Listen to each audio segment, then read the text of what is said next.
Hello, everyone. It's Kathy with Paper Phenomenon.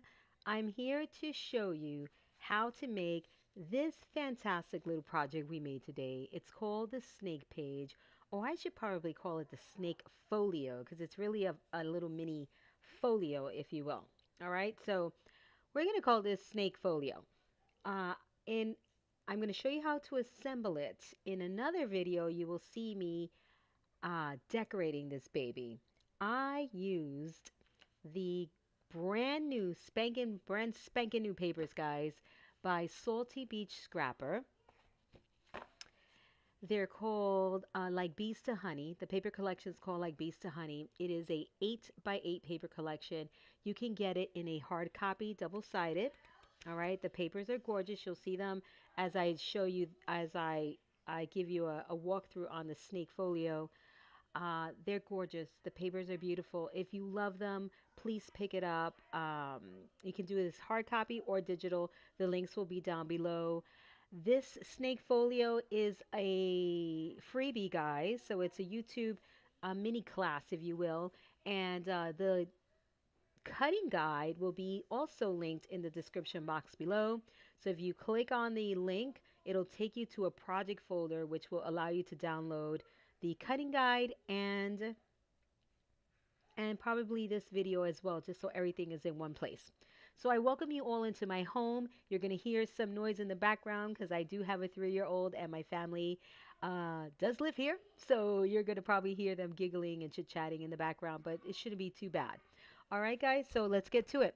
Download your cutting guide, cut your pieces, and we're going to get started. All right, so this is as simple, it's really simple as ABC. Let me walk you through it just so you can see what we're making here, and it will also help you visualize the assembly process. Okay, so that is what we're making. So it goes up, up, over, over, down, down, over, down. And that's what you have. You have a ton of space in here for photos. It's a really good size. You can fit the 4x6 photo here and below. All right, so let's get started. I'm gonna leave this one really quick right here. So cute. Once again, papers that I used are the Like Bees to Honey by Salty Beach Scrapper Designs. All the links will be in the description box. The cardstock that I'm using is my very own cardstock, and that is the Maker Basics 80-pound cardstock. All right, so you can pick in the black. You can pick this up in my shop if you'd like to have it, if you'd like to try it. If you have tried it, let us know how you like it. I would love to hear it. At the end of this video, well, leave a comment on this video, and I'm going to do a little giveaway. This was my paper collection, guys. All right, Kim sent it to me, but I also got the digital, so I printed mine out digitally. Right, as you can see, mine are not double-sided because I printed these out at home. Kim's are double-sided. This is what you get if you pick it up and if you get the hard copy. I'm gifting this to a lucky winner, so leave a comment down below and let her know how much you love the papers. All right, so let's get to it, guys. I know I said that already, but seriously, we're getting to it. So cut out all your pieces. You're going to score all your pieces according to your cutting guide. We're going to start with piece A. Piece A has the 1/4-inch gusset. You're going to flip that over to the bumpy side. We're going to grab some tape, and we are going to get started on this baby. All right, so let me see. I've got my 1/4-inch tape here. You can use 3/8-inch tape if you like. Coincidentally, I sell score tape bundles in my shop if you'd like to check that out.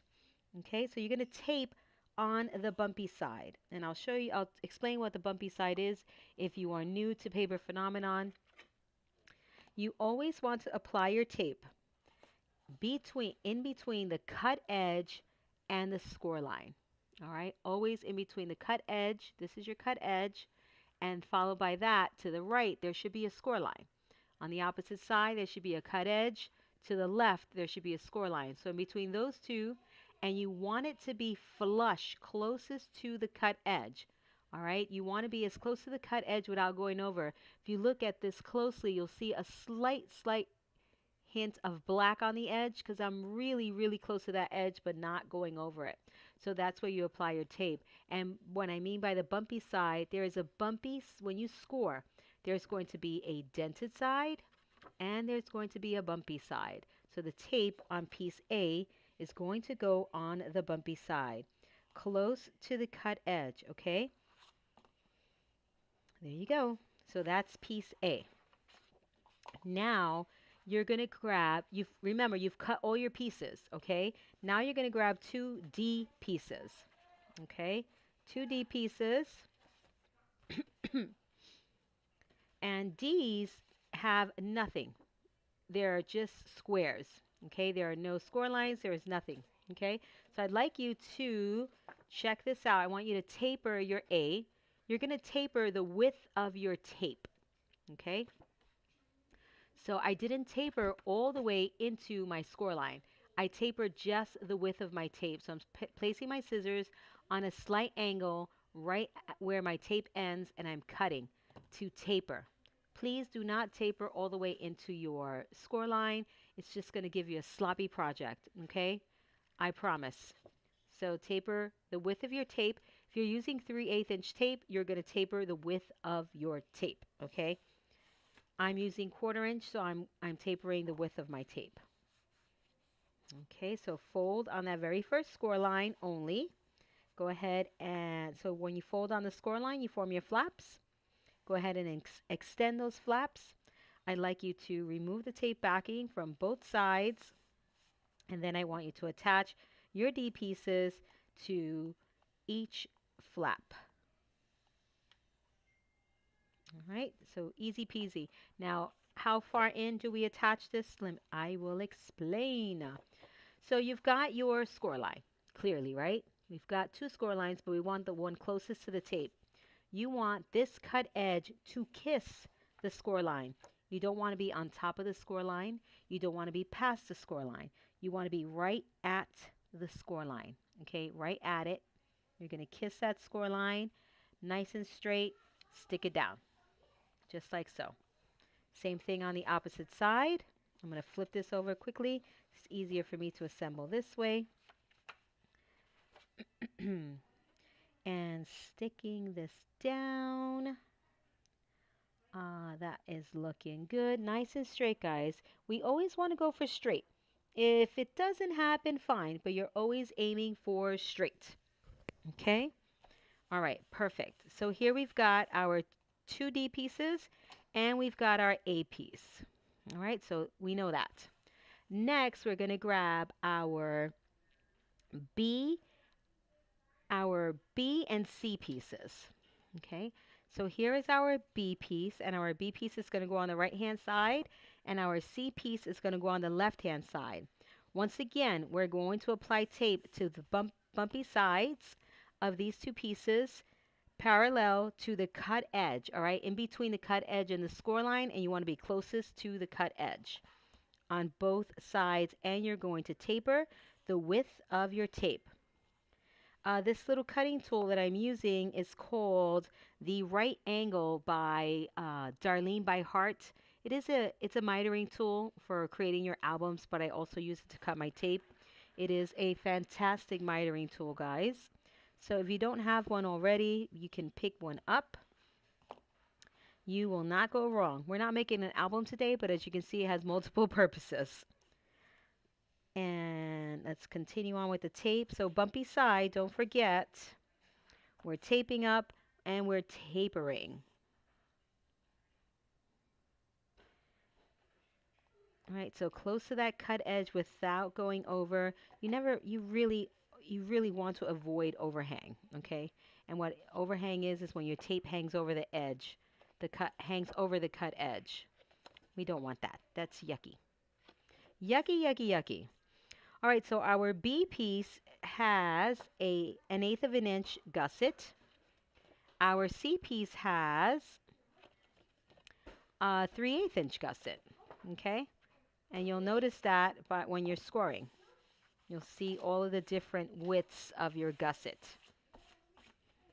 All right, so we're attaching C 2D, B 2D, okay? exactly the same way. You can fold on that very first score line and then extend your flaps. So when you fold on a score line, you create your flaps, right? Like so. Let's go ahead and do it. So remember, C goes on your left-hand side and B goes on your right-hand side. It does matter. So please do this exactly the way I'm showing you, okay? So we're going to be shifting this all the way around, right? Because I got to get this on here exactly the way I want it. So once again, we're lining everything up and we're kissing that score line, right? Just about. We do not want anything to hang over. If you cut everything exactly per your cutting guide, you should be just fine. Okay? What you want to aim for is this edge over here. If you get this edge just right, this side, the inside should be perfect. Okay? If you cut everything exact. And now this side, which is C. And I'm going to show you, hopefully I'll remember, why you do not want to taper all the way to your score line. I will show you, but not right now. Not right this second, I mean. All right, so we've got C and we've got our B piece. Next up is one of our E pieces, okay? And I know this is probably weird, but our E piece, again, tape is going to go on the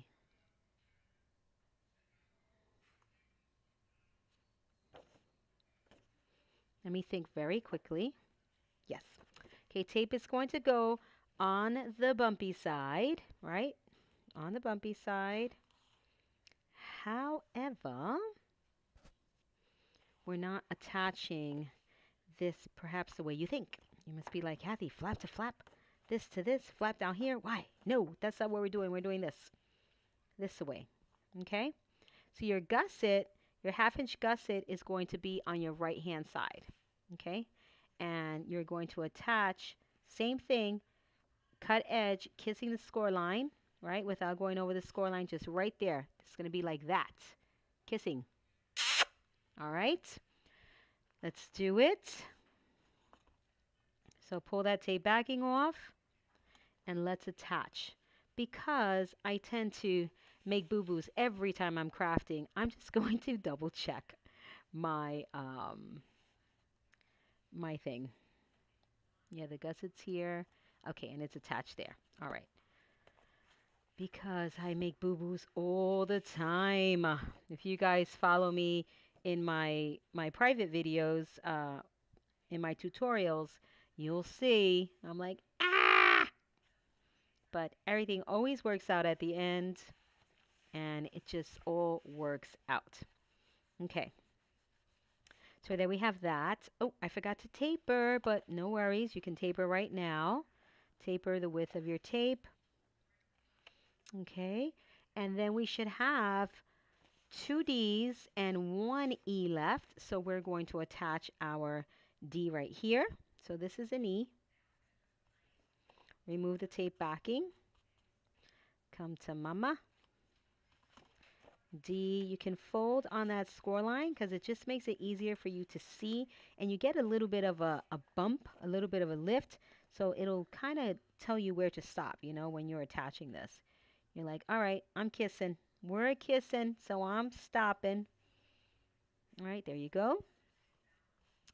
And then last but not, well, not last, but this one, let me